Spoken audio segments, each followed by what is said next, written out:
Alright guys, well we're here and we're going to go ahead and take a ride around the Texas Motor Speedway, and we're going to be meeting Dennis here in just a little bit. Dennis is the lead instructor, the guy who teaches everyone how to go around the track here as fast as they possibly can. And we've never done this before, so this should be quite fun, but I think that the reason why we're stopped right here is that we have to sign papers saying that if we die on the track down here that we can't sue the Texas Motor Speedway. So from what I understand, that's what we're supposed to be doing, so we'll see what happens here. Sign the Just paper. print right underneath mine and sign. Gotta sign the paper. Going through the tunnel. Going underneath the track. Ah, it's like in the movies where the end is all white and you can't see it till you come out the end. Here we go, man. Coming out onto the track over here. There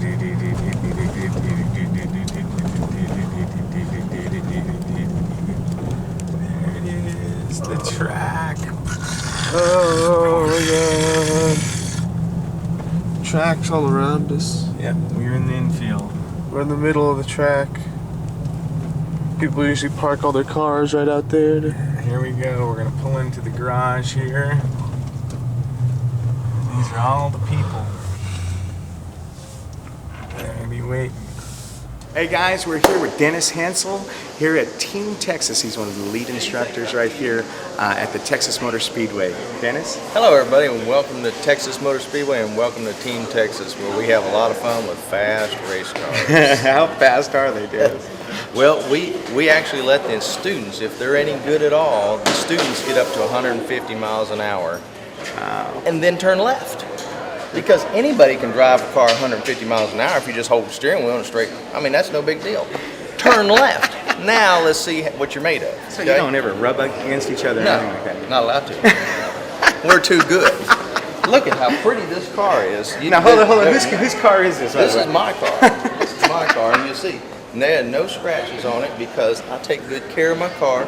I drive it hard, but I take real good care of it. Now also, this is the car that we put the students in too. What a cool car. The Budweiser Dodge. Last year, literally less than 12 months ago, this thing was on the track racing week in, week out. Casey Kane racing it, one of the most popular drivers in all of NASCAR racing. Every car you see here in the garage is the real thing. The boss buys all of the cars directly from the teams. We don't make any of these cars. These are not fabricated. We buy them from the teams when they're finished with them.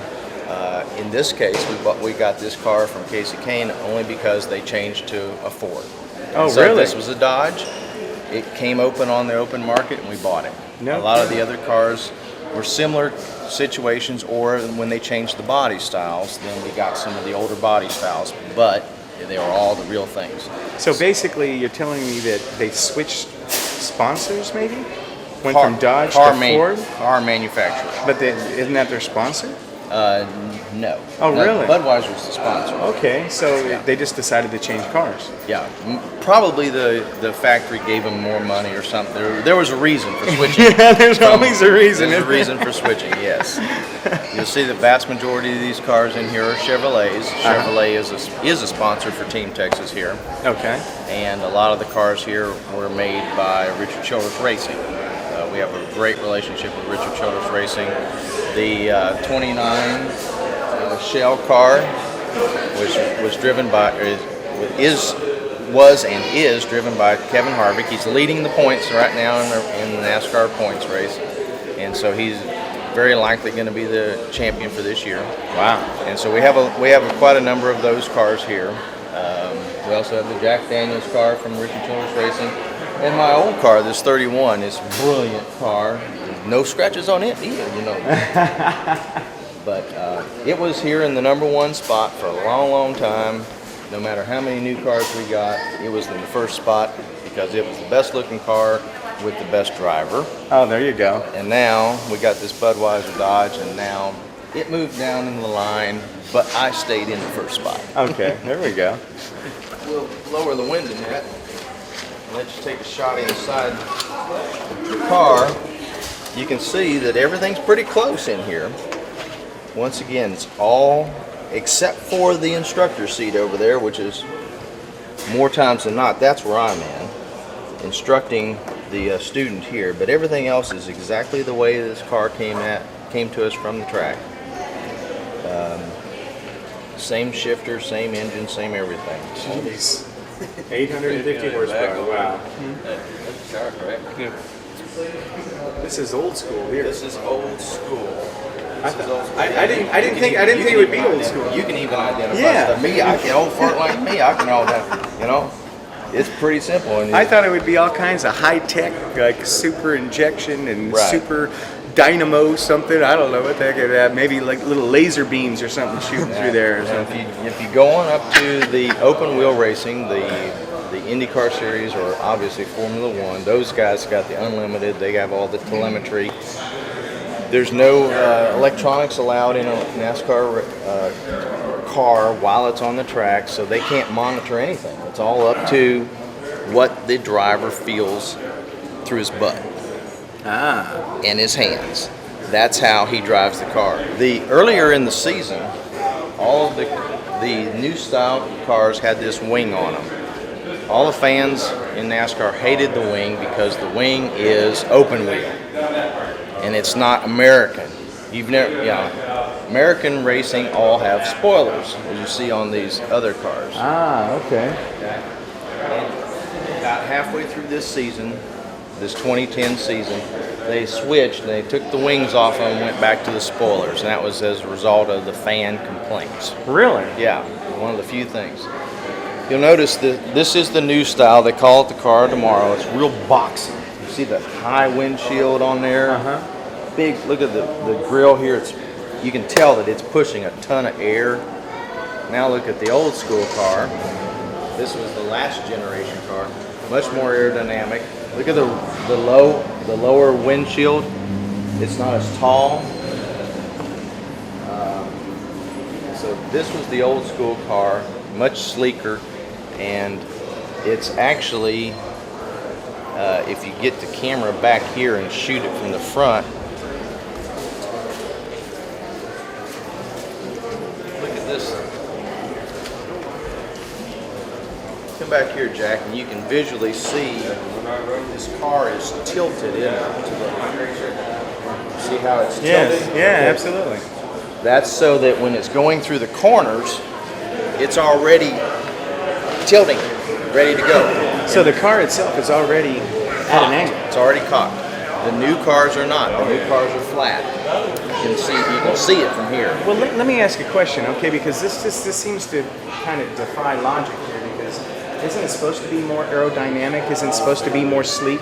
But now it looks like it's blocking all kinds of. What's the deal with that? That's a great question. They came up with the big air displacement so that there would be less aero push. When a car is faster, coming up behind this car, the old school cars,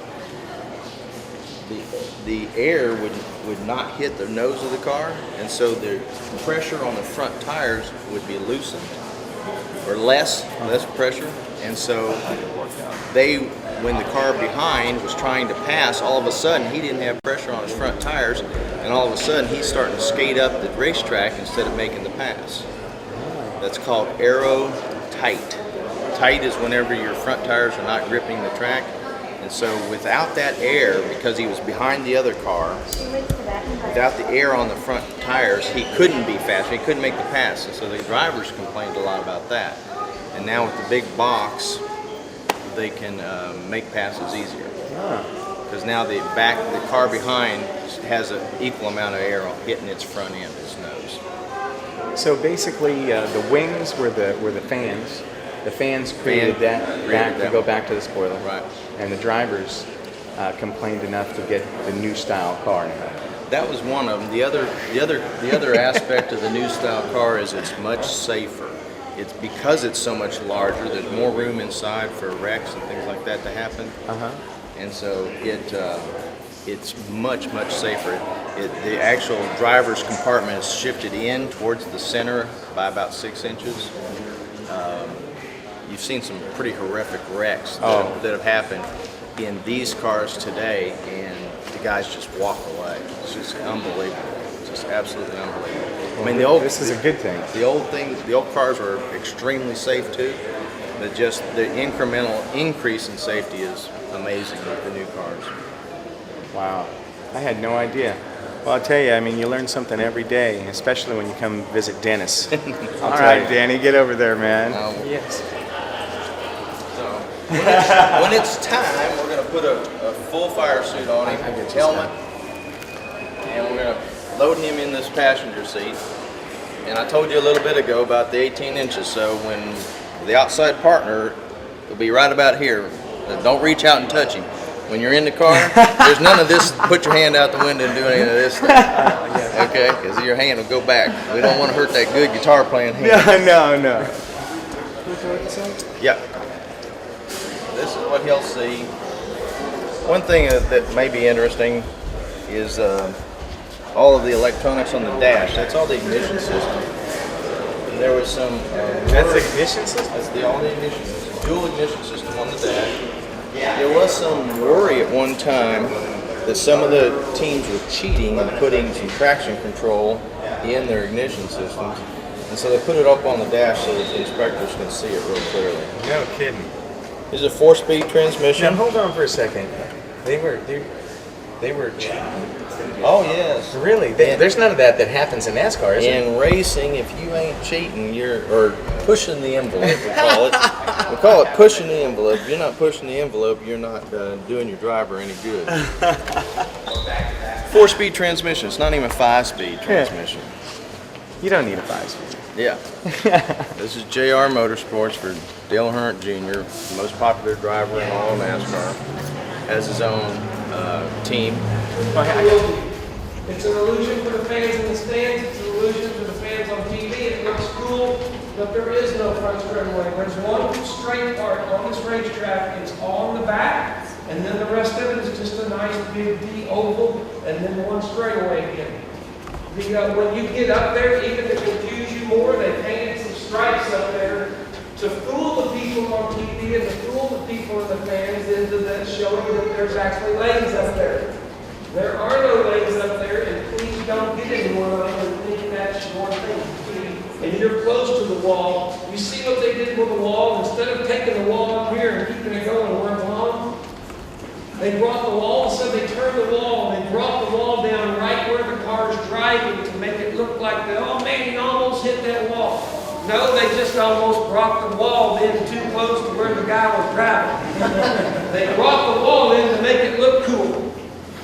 So when you're driving in your regular curving thing, because all of a sudden they curve the wall in at you, it looks like the wall's coming at you.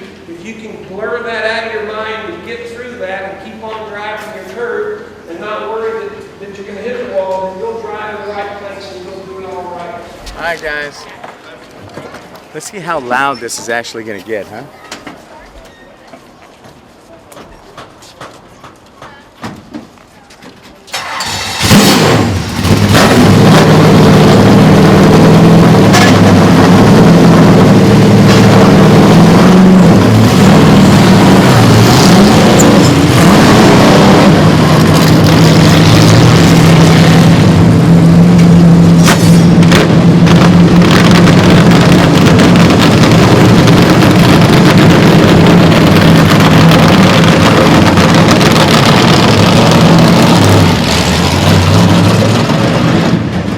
Ready, Danny? I'm ready. Ready? I'm ready. Give me that, man.